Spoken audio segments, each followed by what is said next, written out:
Au nom du Père, du Fils, du Saint-Esprit. Amen.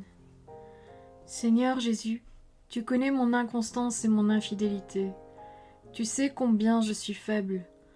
Alors je demande en ton nom que notre Père céleste envoie son Esprit pour que quotidiennement je puisse entreprendre la lecture du catéchisme de l'Église catholique et que mon cœur s'ouvre à la tradition enseignée par ton Église, ma mère. Que je puisse ajuster toutes mes actions et mes œuvres à son enseignement. Mon Jésus, avec confiance j'abandonne la constance et la fidélité de toute la démarche entre tes mains. Que Saint Michel Archange et mon ange gardien protègent et défendent chaque moment quotidien consacré à cette lecture. Maintenant, avec toi et par ta voix, disons: Notre Père, qui es aux cieux, que ton nom soit sanctifié, que ton règne vienne, que ta volonté soit faite sur la terre comme au ciel. Donne-nous aujourd'hui notre pain de ce jour. Pardonne-nous nos offenses comme nous pardonnons aussi à ceux qui nous ont offensés. Et ne nous laisse pas entrer en tentation, mais délivre-nous du mal. Amen. Ensemble, mon Jésus d'amour, saluons notre sainte maman, la Vierge Marie. Entre ses mains, je remets mon cœur, mon âme, ma volonté et ma vie, afin que par ses soins règne en moi la volonté du Père, et qu'en ses mains mes œuvres soient gardées, transformées, en parfaite offrande rayonnante de la lumière de Dieu, pour sa gloire, le salut des âmes et la consolation des âmes du purgatoire. Je te salue Marie, comblée de grâce. Le Seigneur est avec toi, tu es bénie entre toutes les femmes, et Jésus, ton enfant, est béni. Sainte Marie, Mère de Dieu, prie pour nous, pauvres pécheurs, maintenant et à l'heure de notre mort. Amen. Je te salue Marie, comblée de grâce, le Seigneur est avec toi. Tu es bénie entre toutes les femmes, et Jésus, le fruit de tes entrailles, est béni. Sainte Marie, Mère de Dieu, prie pour nous, pauvres pécheurs, maintenant et à l'heure de notre mort. Amen. Je te salue Marie, comblée de grâce, le Seigneur est avec toi, tu es bénie entre toutes les femmes, et Jésus, le fruit de tes entrailles, est béni. Sainte Marie, Mère de Dieu, prie pour nous pauvres pécheurs, maintenant et à l'heure de notre mort. Amen. Ô Saint-Esprit, par l'intercession du cœur immaculé de la Sainte Vierge Marie, et par le cœur chaste de Saint Joseph, donne-moi un cœur doux, humble, pur, miséricordieux et charitable. Rends-moi docile à tes célestes inspirations et prompte à y répondre. Que mon cœur enflammé de ton amour soit en toutes ses œuvres dans la volonté du Père, œuvrant ainsi sous ton joug léger et joyeux. Père céleste, je fais ces demandes par les mérites, les œuvres et les souffrances de Jésus-Christ, ton Fils bien-aimé. En mon nom, au nom des âmes de ma famille, au nom des âmes de mes proches, au nom des âmes qui se sont recommandées à mes prières, au nom des âmes constituant ta Sainte Église, le pape, les cardinaux, les évêques, les prêtres, les religieux et religieuses, les laïcs, au nom des âmes qui ne te connaissent pas, des âmes des païens, des âmes des hérétiques, des âmes des apostats et des âmes froides, en tout temps, dans les siècles des siècles. Amen. Un seul corps, numéro 790. Les croyants qui répondent à la parole de Dieu et deviennent membres du corps du Christ deviennent étroitement unis au Christ. Dans ce corps, la vie du Christ se répand à travers les croyants que les sacrements, d'une manière mystérieuse et réelle, unissent au Christ souffrant et glorifié. Ceci est particulièrement vrai du baptême par lequel nous sommes unis à la mort et à la résurrection du Christ, et de l'Eucharistie par laquelle, participant réellement au corps du Christ, nous sommes élevés à la communion avec lui et entre nous. Numéro 791. L'unité du corps n'abolit pas la diversité des membres. Dans l'édification du corps du Christ règne une diversité de membres et de fonctions. Unique est l'Esprit qui distribue les dons variés pour le bien de l'Église à la mesure de ses richesses et des exigences des services. L'unité du corps mystique produit et stimule entre les fidèles la charité. Aussi un membre ne peut souffrir que tous les membres ne souffrent, un membre ne peut être à l'honneur que tous les membres ne se réjouissent avec lui. Enfin, l'unité du corps mystique est victorieuse de toutes les divisions humaines. Vous tous, en effet, baptisés dans le Christ, vous avez revêtu le Christ. Il n'y a ni juif ni grec, il n'y a ni esclave ni homme libre, il n'y a ni homme ni femme, car tous vous ne faites qu'un dans le Christ Jésus. Voilà la lettre aux Galates, chapitre 3, versets 27 et 28. Dans ce corps, le Christ est la tête. Numéro 792. Le Christ est la tête du corps qui est l'Église.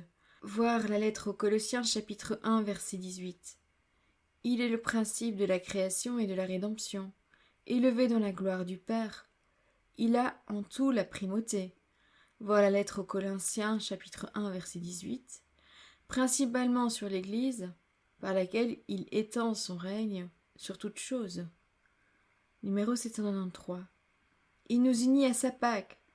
Tous les membres doivent s'efforcer de lui ressembler, jusqu'à ce que le Christ soit formé en eux.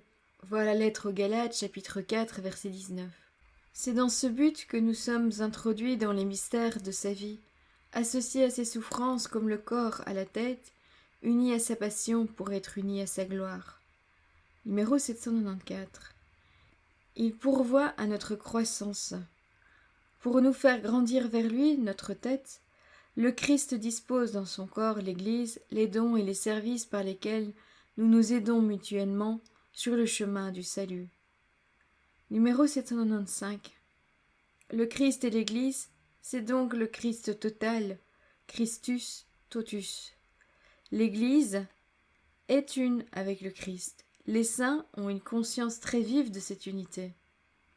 Félicitons-nous donc et rendons grâce de ce que nous sommes devenus, non seulement des chrétiens, mais le Christ lui-même. Comprenez-vous, frères, la grâce que Dieu nous a faite en nous donnant le Christ comme tête? Soyez dans l'admiration et réjouissez-vous, nous sommes devenus le Christ. En effet, puisqu'il est la tête et que nous sommes les membres, l'homme tout entier, c'est lui, et nous. La plénitude du Christ, c'est donc la tête et les membres. Qu'est-ce à dire, la tête et les membres, le Christ et l'Église?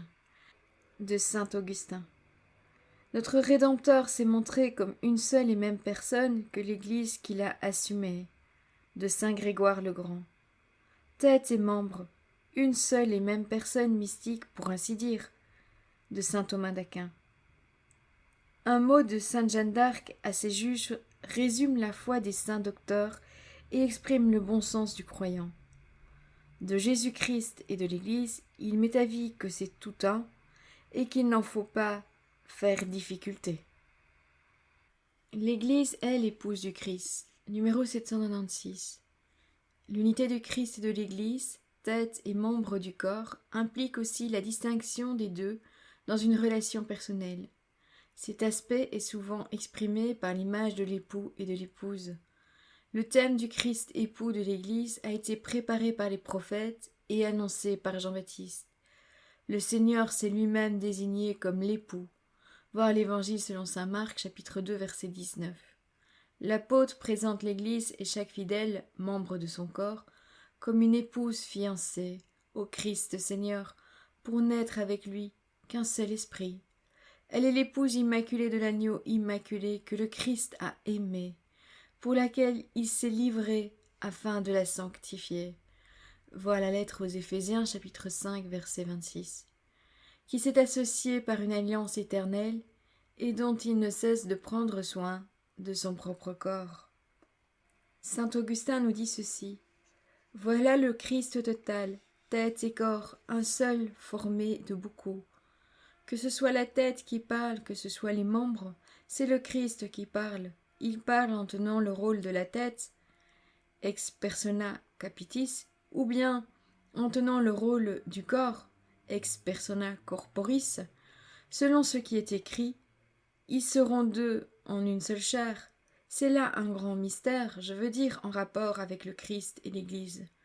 Voilà la lettre aux Éphésiens, chapitre 5, versets 31 à 32. Et le Seigneur lui-même dans l'Évangile, non plus deux, mais une seule chair. Voir l'Évangile selon saint Matthieu, chapitre 19, verset 6. Comme vous l'avez vu, il y a bien en fait deux personnes différentes, et cependant, elles ne font qu'un dans l'étreinte conjugale. En tant que tête, il se dit époux, en tant que corps, il se dit épouse. Troisième point, l'Église, temple de l'Esprit Saint. Numéro 797. Ce que notre esprit, je veux dire notre âme, est à nos membres, l'Esprit Saint l'est aux membres du Christ, au corps du Christ, je veux dire l'Église. C'est à l'Esprit du Christ, comme à un principe caché, qu'il faut attribuer que toutes les parties du corps soient reliées, aussi bien entre elles qu'avec leur tête suprême, puisqu'il réside tout entier dans la tête, tout entier dans le corps, tout entier dans chacun de ses membres.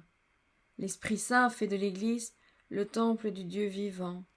Voir la deuxième lettre aux Corinthiens, chapitre 6, verset 16.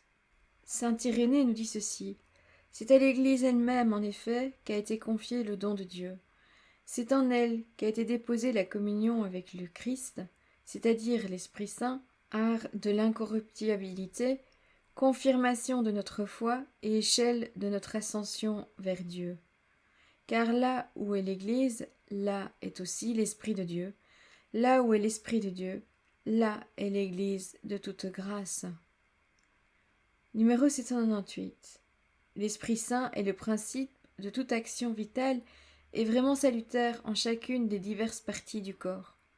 Il opère des multiples manières l'édification du corps tout entier dans la charité, par la parole de Dieu qui a la puissance de construire l'édifice.